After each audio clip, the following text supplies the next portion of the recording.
tirada na pud kog pangumaan ni mga kasaka. Nga akong trabaho di karon ako ning ipangbutang sa kilid kining mga kahoy nga nadiri sa akong area.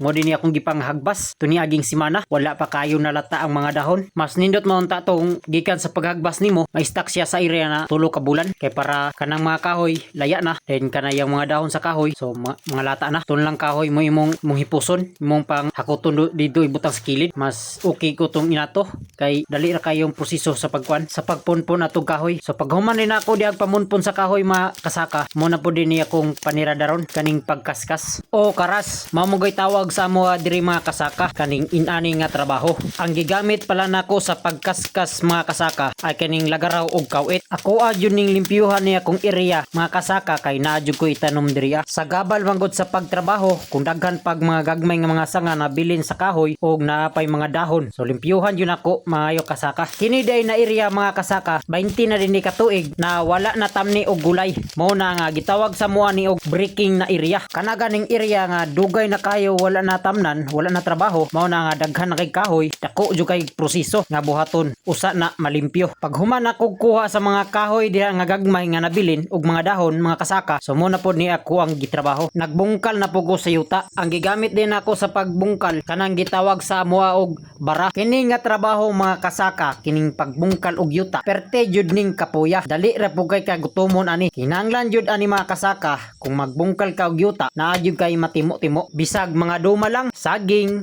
karlang, balanghoy o kamote ingana nga mga lagotmon mga kasaka diri sa bukid okay kayo na lami na kay na paminaw namo. Pagkahuman din ako nagbungkal og yuta mga kasaka sumo din niya akong trabaho pagkaugma nagtagtag na kog similya sa luya isa-isa jud ko ng similya mga kasaka gibutang nako diha sa gibungkalan nako og yuta kay kanang gibungkalan og yuta humok na gina siya ready na siya tanuman og luya. Kini po di ay na trabaho mga kasaka kapoy jud pud ni sige ra kag duko sige glantaw anang gibungkalan na yuta kay diha man ipangpatong ang similya sa luya kay diha man ako itisok ang similya sa luya kung magtanom nako. Kining pagtagtag de mga kasaka dapat magtiniil jud ka ani kay kung magbutas baka o magsanilas luoy kayo ang yuta na imong gibungkal mubalik og kapris ang yuta kay lahi man gyud ang agi sa tinamakan sa butas sinilas og magtiniil. Mas okay gyud ning magtiniil mga kasaka kay pwede ra nimo makingking o baka makinto-kinto nimo ang tikod sa imong lapalapa para dili kayo mugahi ang binungkalan. Pagkahuman din akong tagtag diha mga kasaka sa mga similya sa luya sumuna ni akong trabaho kining pagtanom. Kining pagtanom mga kasaka hoy jud kay ni sa likod kay sige ra man ka nigdoko then kani imo pong kamot hoy po kayo kay kanang pagtanom usahay pod imong kamot maygo sa bato perte pong sakita labi pod og makagunit ka og mga hait og mga tunok sama sa tunok sa parang tunok pod sa uway. Mao na mga kasaka nga akong trabaho diri sa bukid ipakita gyud nako sa inyo ha kung unsa ka lisod bahalag kapoy magkogi jud ko og maayo kay naa po ko'y pangandoy sa akong kinabuhi. Kitang tanan man gyud mga kasaka namang gyud tay kanya-kanyang pangandoy sa kinabuhi. Mao nang kogi og diskartira ang dag-anan ani. So mobalik ta diri sa kuang area na gitamnan og luya mga kasaka. Gamay ra din ni mga kasaka upat ra ni ka block kanang isa ka block mga kasaka 10 metros kwadrado nana kada kuang isa ka block. So upat ra ni ka block mga kasaka gamay ra ni kay gamay ra kay ko og similya sa luya. May nanday pohon makakuha ko nig similya bisag init kay mga kasaka tirada ya pun tagtanom. Ang akong pagtanom di ani mga kasaka ang kalalom sa similya sa luya kay 3 inches ra nanara kalalom para dali ra siya moturok. Kung magtanom kag luya kasaka ayaw pa sobra og lalom ang similya kung magtanom ka kay dugay kayo makagawas ang turok kung perting laluma.